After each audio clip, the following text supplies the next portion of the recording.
ಬಾಕಿ ಕೊಡ್ರಿ, ರೈತರಿಗೆ ಒಂದು ಬಾಕಿ ಕೊಡ್ರಲ್ಲ. ಮತ್ತು ರೈತರಿಗೂ ಹೇಳಿದ್ರಿ ನೀವು ಪಗಾರ ಬೇಡ್ರಿ, ಬೇಕಾದ್ರೆ ನಿಮ್ಗೆ ಈ ಗೌರವಧನ ಇರ್ತದೆ 2 ಲಕ್ಷ ರೂಪಾಯಿ ಬಿಟ್ಟರೆ ರೈತರಿಗೆ ಒಂದು ತ್ಯಾಗ ಮಾಡ್ರಿ. ಮತ್ತು ಸಾರ್ವಜನಿಕರಿಂದ ಆರಿಸ್ಕೊಂಡಿರ್ತೀರಿ, ಸಾರ್ವಜನಿಕರಿಗೆ ಅನುಕೂಲ ಆಗುವಂಥ ಕೆಲಸ ಮಾಡ್ರಿ, ರೈತರಿಗೆ ಅನುಕೂಲ ಆಗುವಂಥ ಕೆಲಸ ನೀವು ಮಾಡ್ಬೇಕಲ್ಲ.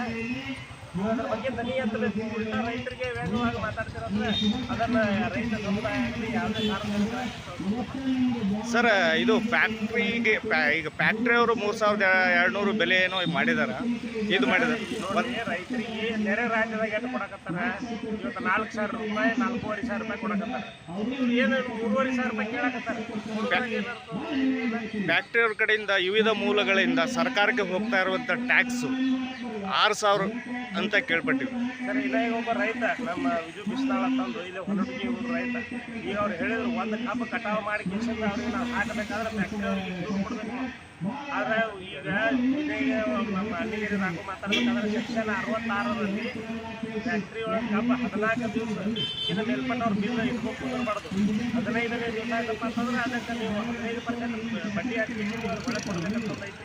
ಆದ್ರೆ ಅವೆಲ್ಲ ಏನ್ರಿ ಅಪ್ಲೈ ಮಾಡಿದ್ರು ಕಬ್ಬೇ ಬೆಳೀಲಿಲ್ಲ ರೈತರಪ್ಪ ಅಂತಂದ್ರೆ ಏನು ಮಾಡೋದು? ಮಾಡ್ತಿರ್ತೀವಿ. ಆಗ ರೈತರಿಗೆ ಬೇರೆ ರಾಜ್ಯದಾಗ ಕೊಡಕತ್ತಲ್ಲ, ನಿಮಗೆ ತ್ರಾಸ ಆಗ್ಯದ ಕೊಡಕ್ಕೆ.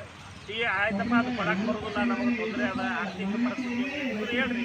ಇಲ್ಲ ಬೇರೆ ರಾಜ್ಯದಾಗ ಇಲ್ಲೇ ಮಹಾರಾಷ್ಟ್ರ ಎಲ್ಲ ಕೂಡ 20-30 ಕಿಲೋಮೀಟರ್ ದೂರ ನಮ್ಮ ಮಹಾರಾಷ್ಟ್ರ ಅದ. ನಮ್ಮ ಮಹಾರಾಷ್ಟ್ರದಾಗ ಕೊಡಕತ್ತಾರಂದ್ರೆ ನಿಮಗೆ ಯಾಕೆ ಕೊಡಕ್ಕೆ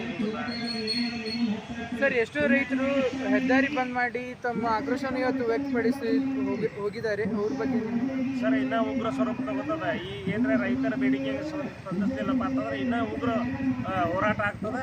ಅದರಲ್ಲಿ ಸಾರ್ವಜನಿಕರು ಭಾಗಿಯಾಗ್ತಾರೆ. ಯಾಕಂದ್ರೆ ಇವತ್ತು ನಾವು ಎಲ್ಲರೂ ರೈತರು ಕೊಡುವಂಥ ಅನ್ನ ನಾವು ಋಣ ಆಯ್ತು ನಮ್ಮ ಮ್ಯಾಗ. ಆ ಋಣದಿಂದ ನಾವು ಎಲ್ಲರೂ ಹೋಗಿ ಅವ್ರಿಗೆ ಬೆಂಬಲ ವ್ಯಕ್ತಪಡಿಸಿ ಅವ್ರು ಎಲ್ಲೇ ಹೋರಾಟ ಮಾಡಿದ್ರು ಕೂಡ ನಾವು ಎಲ್ಲರೂ ಕೂಡ ಅವ್ರ ಜೊತೆಯಲ್ಲಿ ಒಂದೊಂದು ಭಾಗ್ಯ ಕೊಟ್ಟಿರಲ್ಲ, ರೈತರಿಗೆ ಒಂದು ಭಾಗ್ಯ ಕೊಡ್ರಿ, ಅವ್ರಿಗೊಂದು ಭಾಗ್ಯ ಕೊಡ್ರಲ್ಲ. ಯಾಕ ಅವರು ಪಾಪ ಅವ್ರು ಯಾರು ಏನೂ ಮಾಡ್ಲಾರ್ದ್ರೆ ನೀವು ಕೊಡಕತ್ತೀರಿ. ಪಾಪ ಅವ್ರು ಬೆಳೆದಂತ ಬೆಲೆ ಅವ್ರೇನು ನೀವು ಪುಕ್ಷಟೆ ಕೇಳತ್ತಿಲ್ಲ.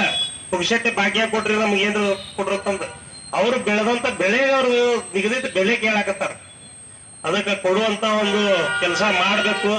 ನಾನು ಈ ವೇದಿಕೆ ಮೂಲಕ ಅವ್ರಿಗೆ ಆಗ್ರಹ ಮಾಡ್ತೀನಿ, ಜರ್ಕರ್ತ ನೀವು ಏನ ಈ ರೈತರ ಹೋರಾಟಕ್ಕೆ ಏನ್ರ ಸ್ಪಂದಿಸದೇ ಇದ್ರ ಬರುವಂತ ದಿವಸಗಳಲ್ಲಿ ದೊಡ್ಡ ಪ್ರಮಾಣ ನಷ್ಟ ಸರ್ಕಾರ ಅನುಭವಿಸ್ತದ.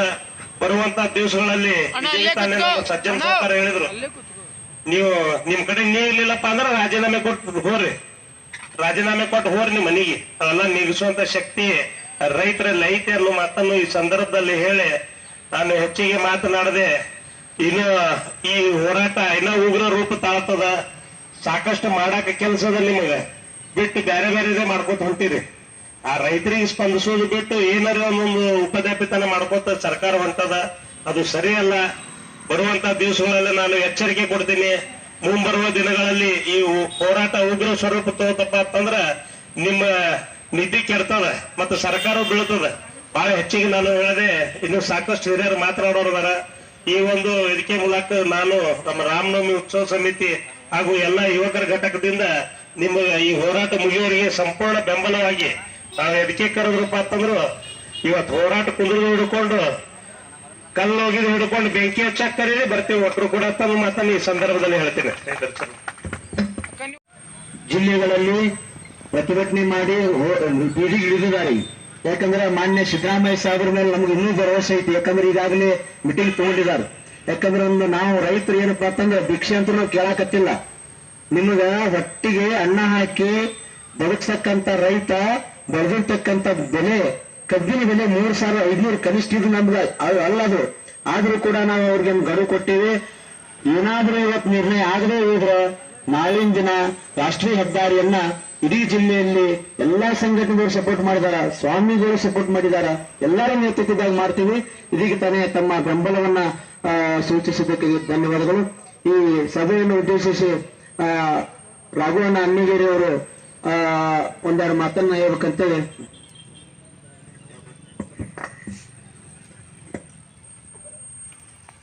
ಓಂ ಶಾಂತಿ.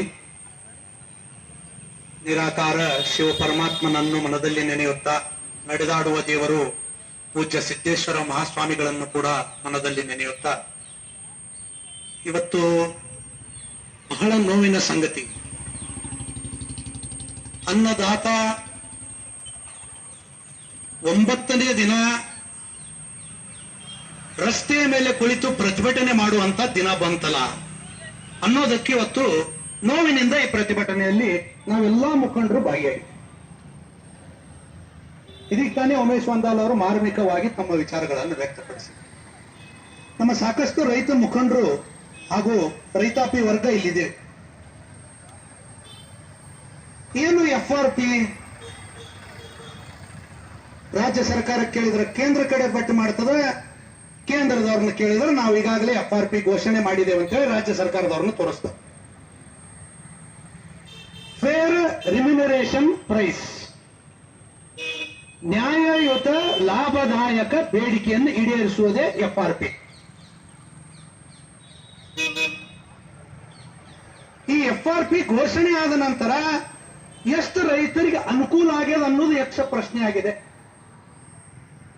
ಅನುಕೂಲ ಆಗಿತ್ತಂದ್ರೆ ಇವತ್ತು ರೈತರು ಬೀದಿಗಿಳಿದು ಹೋರಾಟ ಮಾಡುವಂತ ಪರಿಸ್ಥಿತಿ ಏಕ ನಿರ್ಮಾಣ ಆಗ್ತಿತ್ತು.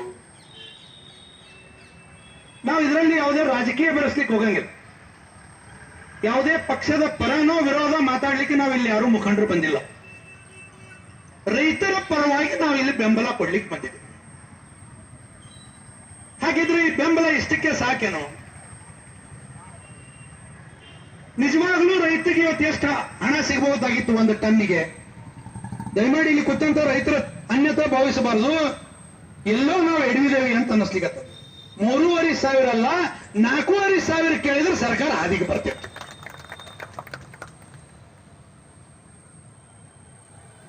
ಒಬ್ರು ತತ್ವಜ್ಞಾನಿಗಳು, ತಮ್ಮನ್ನೇ ತಾವು ಮಹಾನ್ ರೈತ ನಾಯಕರು ಅನ್ಕೊಂಡಂತ ರಾಜಕಾರಣಿಗಳು ವಾಮಾಗೋಚರವಾಗಿ ರೈತರ ಬಗ್ಗೆ ನಿಂದನೆಯನ್ನು ಮಾಡ್ತಿರ್ತಾರೆ.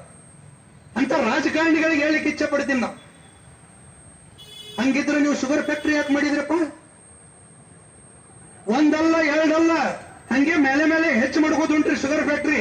ಲಾಭ ಇರಲಿಲ್ಲ ಅಂದ್ರೆ ನೀವು ಶುಗರ್ ಫ್ಯಾಕ್ಟರಿ ಮಾಡ್ತಿದ್ರೆ? ಇದು ರಾಜ್ಯದ ಜನತೆ ಕೇಳುವಂತ ಪ್ರಶ್ನೆ ಆಗಿದೆ. ಲಾಭ ಇಲ್ಲ ಅಂದ್ರೆ ಶುಗರ್ ಫ್ಯಾಕ್ಟರಿ ಯಾಕೆ ಮಾಡ್ತಿದ್ರಿ?